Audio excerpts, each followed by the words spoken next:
കാഴ്ച പരിമിതിയുള്ളവർക്ക് തൊഴിലും തൊഴിൽ പരിശീലനവും നൽകി ചേർത്ത് പിടിക്കുന്ന ഒരു ഗ്രാമപഞ്ചായത്തുണ്ട് മലപ്പുറം ജില്ലയിൽ. പെരുമണ്ണ ക്ലാരി പഞ്ചായത്താണ് ഈ മാതൃകാ പദ്ധതി നടപ്പാക്കുന്നത്. പരിശീലനം നേടുന്നവർക്ക് തൊഴിലും ഉറപ്പു നൽകുന്നുണ്ട് ഈ പഞ്ചായത്ത്. അക്ഷരാർത്ഥത്തിൽ ഇരുളടഞ്ഞുപോയ ജീവിതങ്ങൾക്ക് വെളിച്ചമാകുന്ന ഈ പദ്ധതിക്ക് ചിരാഗ് അഥവാ വെളിച്ചം എന്ന പേരാണ് നൽകിയിട്ടുള്ളത്. കാഴ്ച പരിമിതരായ ആളുകളുടെ പുനരധിവാസം ലക്ഷ്യമിട്ടാണ് പദ്ധതി നടപ്പാക്കുന്നത്. സൈക്കിളുകളും ട്രൈ സൈക്കിളുകളുമാണ് ഇവർ നിർമ്മിക്കുന്നത്. കോഴിച്ചനയിൽ പ്രവർത്തിക്കുന്ന പരിശീലന കേന്ദ്രത്തിൽ ഒരേ സമയം 16 പേർക്കാണ് പരിശീലനം നൽകുക. ഇവരെ പരിശീലിപ്പിക്കുന്നതും കാഴ്ച പരിമിതർ തന്നെയാണെന്നുള്ളതാണ് പ്രത്യേകത. പരിശീലനത്തിനു ശേഷം തൊഴിലും നൽകുന്നുണ്ട്.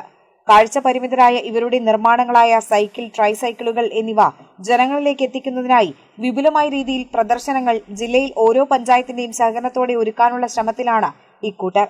കൂടുതൽ സർക്കാർ സഹായങ്ങൾ ലഭിക്കുകയാണെങ്കിൽ കൂടുതൽ ആളുകൾക്ക് പരിശീലനം നൽകുകയാണ് ലക്ഷ്യം. 10% മുതൽ 20% വരെ വില കുറച്ച ഗ്യാരണ്ടിയോടെയാണ് സൈക്കിളുകൾ വിൽക്കുന്നത്. ജില്ലാ പഞ്ചായത്തിന്റെ സഹായത്തോടെ 100 ഭിന്നശേഷി കുടുംബങ്ങൾക്ക് ജോലിയും സ്ഥിര വരുമാനവുമാണ് ഇവർ ലക്ഷ്യമിടുന്നത്. ജില്ലയിലെ മുഴുവൻ പഞ്ചായത്തുകളെയും ഉൾപ്പെടുത്തി വിപുലമായ വിപണന സാധ്യതകൾ കണ്ടെത്താനുള്ള ശ്രമവും ആരംഭിച്ചിട്ടുണ്ട്.